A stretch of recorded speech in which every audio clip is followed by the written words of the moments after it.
मुझे व्यक्तिगत रूप से कोई पूछे कि मेवाड़ में जितने राणा बने उनमें आपको सबसे अच्छे कौन लगते हैं, मैं अमर सिंह का नाम लूं, नो डाउट अमर सिंह। उस बंदे ने मुगलों के खिलाफ 17 युद्ध लड़े हैं, सारे के सारे जीते हैं।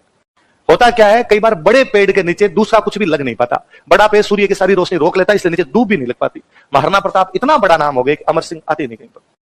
यदि अमर सिंह महाराणा प्रताप के बेटे ना होते तो अमर सिंह ज्यादा याद किए जाते, खूब याद किए जाते, उनको जितना क्रेडिट दिया जाना उतना क्रेडिट दिया जाता, पर अब वो सारा क्रेडिट ही पापा ले गए। अकबर ने अपने अंकल को भेजा, अंकल का नाम था सुल्तान खान। क्या नाम था? वो डाकी टाइप का आदमी भाई साहब सुल्तान खान, कई युद्ध लड़े हुए, भयंकर वाला एक्सपीरियंस बंदे को। सुल्तान खान आया, सुल्तान खान ने आगे पूछा, यार बताओ रे पंगा चल क्या रहा है अपने यहाँ पर, क्या है, प्रताप को क्यों नहीं पकड़ पा रहे, ऐसी क्या चीज है? हिंदुस्तान की पूरे की फौज लगी हुई, एक राजा पहाड़ों में बैठ के हाथ नहीं आ रहा, ऐसा क्या कर रखा?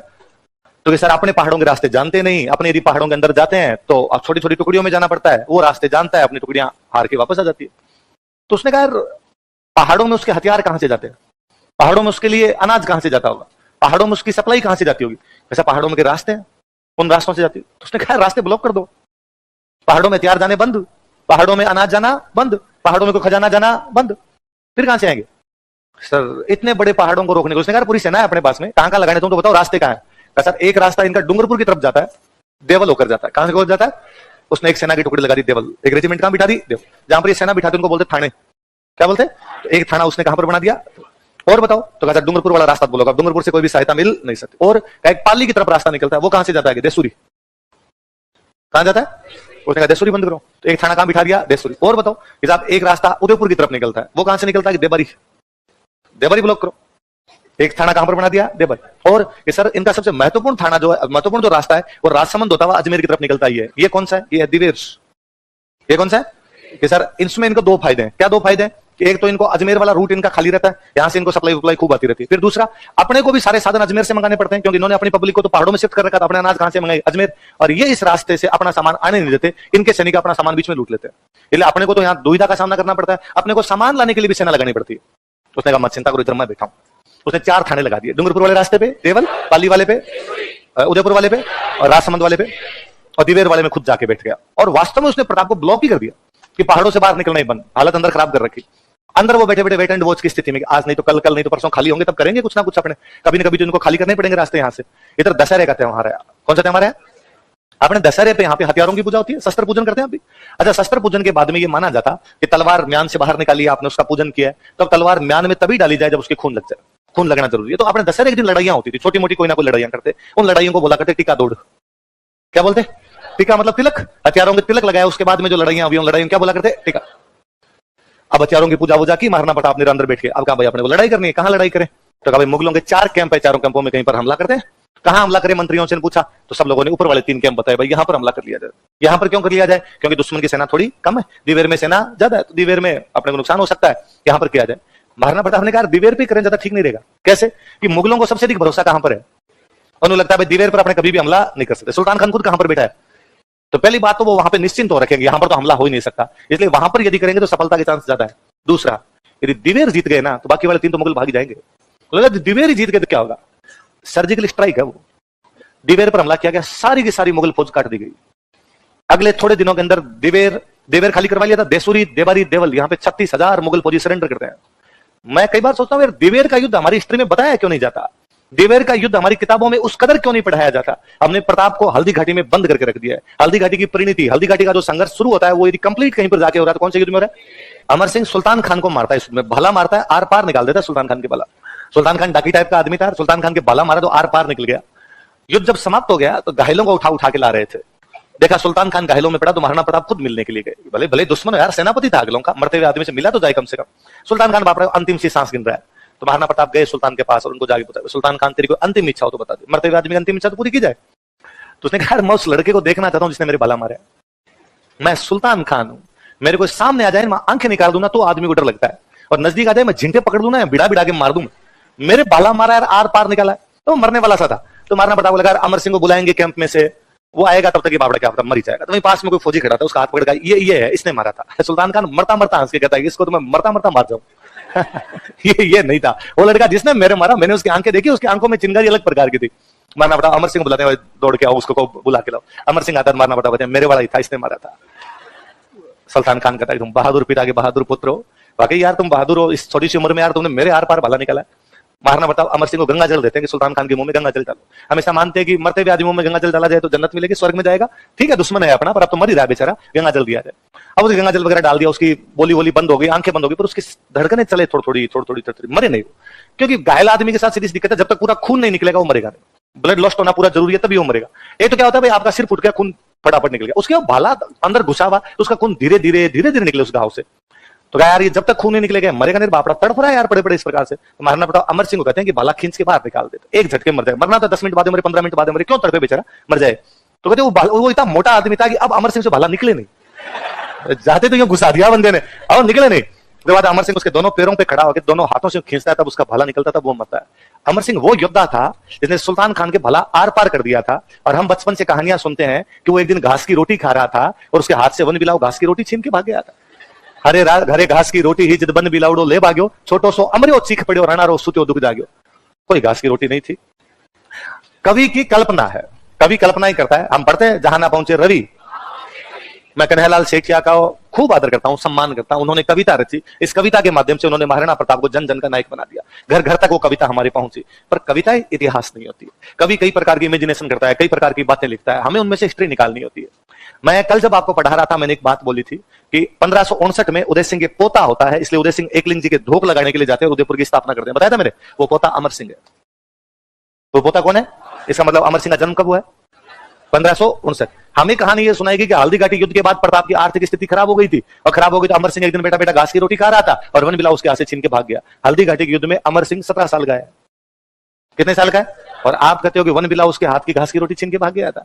हल्दी घाटी युद्ध में उसकी पोस्टिंग थी उदयपुर। यदि मुगल उदयपुर की तरफ हमला कर दे, उधर महिलाएं थी परिवार की, उधर हमला कर दे तो महिलाओं की रक्षा की जिम्मेदारी होनी चाहिए। वो हल्दी घाटी युद्ध के टाइम भी उदयपुर में लड़ रहा था। और ये कैसे हो सकता है कि हल्दी घाटी के युद्ध के टाइम में तो अमर सिंह इतना छोटा सा रहा हो, और 4 साल बाद 1580 में शेरपुर में उसको ये भी पता है किसको लेकर जाना है, किसको छोड़ के जाना है। और दिवेर के युद्ध में सुल्तान खान के भाला मारता तो आर पार निकाल देता है। हमने इन कहानियों के माध्यम से अमर सिंह को तो भुला ही दिया। मुझे व्यक्तिगत रूप से कोई पूछे कि मेवाड़ में जितने राणा बने उनमें आपको सबसे अच्छे कौन लगते हैं, मैं अमर सिंह का नाम लूं, नो डाउट अमर सिंह। उस बंदे ने मुगलों के खिलाफ 17 युद्ध लड़े हैं, सारे के सारे जीते हैं। होता क्या है, कई बार बड़े पेड़ के नीचे दूसरा कुछ भी लग नहीं पाता। बड़ा पेड़ सूर्य की सारी रोशनी रोक लेता है, इसलिए नीचे धूप भी नहीं लग पाती। महाराणा प्रताप इतना बड़ा नाम हो गया कि अमर सिंह आते नहीं कहीं पर। यदि अमर सिंह महाराणा प्रताप के बेटे ना होते तो अमर सिंह ज्यादा याद किए जाते, खूब याद किए जाते। उनको जितना क्रेडिट दिया जाना उतना क्रेडिट दिया जाता, पर अब वो सारा क्रेडिट ही पापा ले गए, इसलिए अमर सिंह के पास कुछ भी बचा नहीं। और दिवेर हम नहीं पढ़ते दिवेर को। जमस्टोड ने उस टाइम कहा था कि दिवेर मेवाड़ का मैराथन है। अब सुल्तान खान को मार दिया गया, चारों के चारों कैंप मुगलों के यहां से उड़ा दिए गए। अकबर बड़ा तमतमाया उधर से, अकबर ने कहा वापस जाओ हमला करो, पर अब किसी की हिम्मत नहीं हो कि मेवाड़ पर आक्रमण करे। सबको बता रहे सुल्तान खान को बुरा मारा यार इन्होंने। तो वापस एक आदमी ने हिम्मत की, जगन्नाथ कछवाहा। किसने की?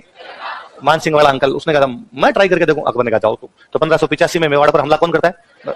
1585 के बाद अकबर ने, जब तक महाराणा प्रताप 1597 तक जिंदा रहे, मेवाड़ पर कोई आक्रमण नहीं। और 1597 में जैसे ही प्रताप की डेथ होती है अकबर वापस अटैक करता है।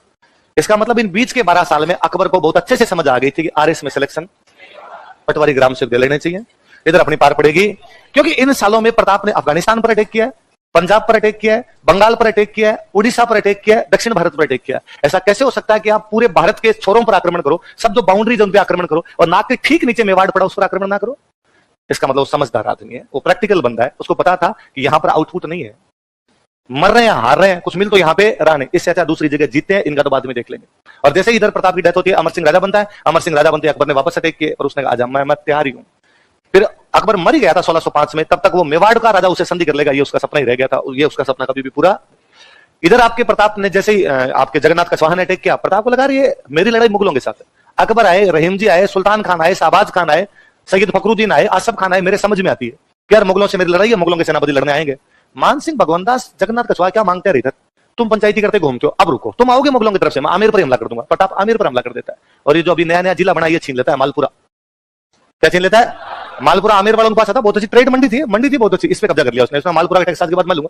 अब जब मुगलों की तरफ से अटैक होने बंद हो गए तो 1587 के आसपास महाराणा प्रताप बाहर निकल के आते हैं और मैदान में अपनी एक नई राजधानी बनाते हैं, चावंड। फिर यहाँ बैठ के उन जगहों पर हमले करने शुरू किए जहां मुगलों का कब्जा था। जहां जैसे मान लो उदयपुर पे मुगलों का कब्जा है वो छुड़वाया, गोगुंदा पे कब्जा है तो वो छुड़वाया, जहां जहां पे मुगलों कब्जे थे वो छुड़वाने शुरू किए। 2 किले प्रताप अपने जीवन काल में नहीं जीत पाए, चित्तौड़गढ़ और मंडलगढ़। कौन कौन से? बाकी जहां जहां मेवाड़ पे मुगलों कब्जा था वो सारे कब्जे उन्होंने छुड़वा लिए। फिर एक दिन चावंड में नए नए हथियार खरीदे थे, कोई धनुष खरीदा था, उसको चला के देख रहे थे, उसकी आगे वाली टूट गई, डोरी होती है तो टूट गई, तो टूटी पीछे धक्का लगेगा, पीछे गिरे तो सर में लगी। तो होता है एक अपने साइंस में पढ़ते क्लोटिंग, रक्त का थक्का जमना।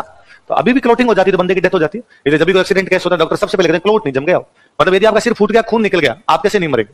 खून यदि निकल रहा है, डॉक्टर जाके टांके वांके लगा देगा, ठीक है टाइम पे आप पहुंच गए। तो यदि खून नहीं निकला, अंदर लगे, क्लोट हो गया, तो मरने की भयंकर संभावना रहेगी। तो क्लोट निकालते हैं डॉक्टर सबसे पहले। तब ऐसी कोई थी नहीं चीजें। एक यहाँ की आंतड़ियां खिंच गई थी, वो खींचते टाइम कोई, तो वहीं चावंड में डेथ हो जाती है 19 जनवरी 1597। पहले हल्दीघाटी वाले युद्ध के बाद प्रताप को तो पता चल गया था संघर्ष लंबा चलेगा, मुगलों के साथ में अपने संधि करने के लिए तैयार नहीं, तो मुगल वापस आएंगे लड़ने के लिए, तो पैसे टक्के का इंतजाम होना चाहिए पूरा। प्रताप गुजरात साइड में जा रहे थे, गुजरात में मुगलों का राजस्थान के दिमाग में थी, उधर मुगलों के इलाकों से टैक्स लेके आते, अपने पैसे से क्यों लड़े, इनके पैसे से लड़े। रास्ते के अंदर एक गांव था, उस गांव का नाम था चूलिया। कौन सा गांव था? तो गुजरात साइड में गांव था चूलिया, इडर में। यहां पर दो आदमी आके महाराणा प्रताप से मिलते हैं, दो भाई मिलते हैं, एक का नाम है भामाशाह, एक का नाम है ताराचंद।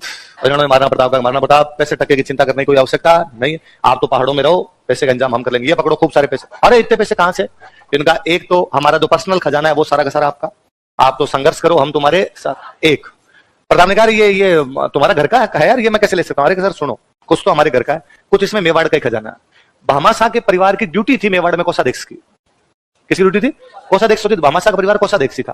पर अब मेवाड़ की किसी टाइम राजधानी चित्तौड़गढ़ थी, तब तो सब अवस्था है, तुम कोषाध्यक्ष, तू फलान जी, तू फलान जी। अब जब तितर बितर हुए पहाड़ों में, तो कोई कहीं निकल गया, कोई कहीं निकल गया, सारे एक साथ थे नहीं, तो इनके परिवार के पास वो मेवाड़ का खजाना रह गया। भामाशाह कितने ईमानदार आदमी है, उन्होंने कहा सर ये मेवाड़ का खजाना आप रखिए, आपका ही टैक्स था, आपके बाप दादाओं का टैक्स था, हमारे तो घर पे पड़ा था, हम तो केयर टेकर थे इसके, आप रखिए इसको, कस्टडियन थे, अब आपकी कस्टडी में रखो, और हमारा पैसा ये भी आप ले लो। पर आपने भामाशाह गले लगाया और कहा जब तक भामाशाह और ताराचंद जैसे लोग हैं, मेवाड़ का कोई बाल भी बंका, तो मेवाड़ को उस समय बचाने वाला, मेवाड़ का उद्धार करने वाला बंदा कौन है? भामाशाह। या तो कभी मेवाड़ को बचाया था हमीर ने, या इस समय मेवाड़ को कौन बचा रहे हैं? भामाशाह। इसलिए भामाशाह क्या कहा जाता है मेवाड़ का? महाराणा प्रताप ने भामाशाह को अपना प्रधानमंत्री बना दिया था। क्या बना दिया? यार इतना ईमानदार आदमी, जिसको क्या बनाया जाए? प्रधानमंत्री। फिर इतना अच्छा मैनेजमेंट है पैसे का, क्या बनाया जाए? प्रधानमंत्री। इतने रुपए ला के दिए थे कि 25 लाख तो केस था, 20 लाख का सोना था। वो इतने रुपए थे कि महाराणा प्रताप 25,000 की फौज 12 साल तक रख सकते हैं। कितनी फौज? 25,000। 12 साल तक उनके हथियार, खाना पीना, तनख्वाह, ये सब सोचने की आवश्यकता। राजा कमजोर तो इसी में पड़ेगा ना, बस सेना के रुपए कहां से आएंगे, खाना कहां से लाऊंगा, पीना कहां से लाऊंगा, ये हम दे रहे हैं। आप तो लड़ाई करो, आप तो दिमाग लगाओ कैसे क्या करना है क्या नहीं करना। कुछ साल पहले तक अपने ये माना जाता था कि हल्दीघाटी का युद्ध जो था वो ड्रॉ हो गया था। क्या हो गया था? मतलब नया तो प्रताप की जीत हुई, नए उसके अंदर अकबर की हार हुई, या नया अकबर जीता, नया प्रताप जीता। आप ये मान लीजिए कि अनिर्णय युद्ध था जिसका कोई भी डिसीजन निकला नहीं था। पिछले कुछ सालों में अपने इतिहासकारों ने, रिसर्च, हिस्ट्री एक ऐसा सब्जेक्ट है इसमें री राइटिंग होती है, जो बार बार लिखा जाता है। जैसे उनमें नए सोर्स सामने आते हैं, नए एविडेंस सामने आते हैं, हिस्ट्री नए प्रकार से लिखनी पड़ती है। कि आज अपने पढ़ रहे हैं कि मैं बता रहा था आपको दिन की भाई गणेश्वर की खुदाइयां अब तक चलती रहती है, कल को नई चीज मिल जाए तो अपने बताना पड़े ना, यहाँ से ये भी मिल रहा है ये चीज, वैसा वैसा हिस्ट्री दोबारा लिखी जाती है। तो पिछले कुछ सालों में हमारे इतिहास का रिसर्च करके बताया इस युद्ध में प्रताप की जीत हुई थी। तो भाई क्या एविडेंस है आपके पास में प्रताप की जीत? तब वो एक अपने राजस्थान के स्टोरी एक चंद्रशेखर सर, वो इसमें एविडेंस देते हैं कि हमें कई ऐसे ताम्रपत्र मिले हैं, कई ऐसे अभिलेख मिले हैं जिनसे पता चलता है कि प्रताप ने हल्दीघाटी के आसपास की जमीन हल्दीघाटी युद्ध के बाद लोगों को दान में बांटी थी। यदि प्रताप हल्दीघाटी युद्ध के ठीक बाद हल्दीघाटी के आसपास की जमीन किसी को दान में बांट रहा है, इसका मतलब जमीन किसके पास है? और यदि जमीन प्रताप के पास है, इसका मतलब युद्ध में जीत किसकी भी है? प्रताप। ये तो नहीं हो सकता ना कि युद्ध में जीत अकबर की भी हो तो उसने जमीन पर कब्जा कर लिया, जमीन पे कब्जा कर लिया तो बाद में वो फिर प्रताप कैसे दान में दे सकता है? भाई मेरे पास कोई चीज होगी वही तो मैं दान में दूंगा। ये थोड़ी है कि मेरे पास खुद के पास तो मदली आई नहीं, माफ कर रहा हूं, सोने की चेन ले जा, आप सर खुद तो गले में धागा डाल के घूम रहे हो, हमें सोने की चेन बांट रहे हो, तो जिसके पास होगा वही देगा। यदि वो प्रताप के पास काम है तो प्रताप बांट रहा है। तो ये उदयपुर अभिलेख के मंडेर वाली जागीर उस रिसर्च में खूब काम आई। तो आजकल तो बाकायदा वहां पर बोर्ड ही लगा दिया जिसमें लिखा गया इसमें किसकी जीत हुई थी? प्रताप की। तब ये कई ऐसे सोर्स काम में लिए गए, तो याद रहेंगे आपको। तो मंडेर की जागीर किसको दान में दी गई थी? सादुलनाथ त्रिवेदी। ये जानकारी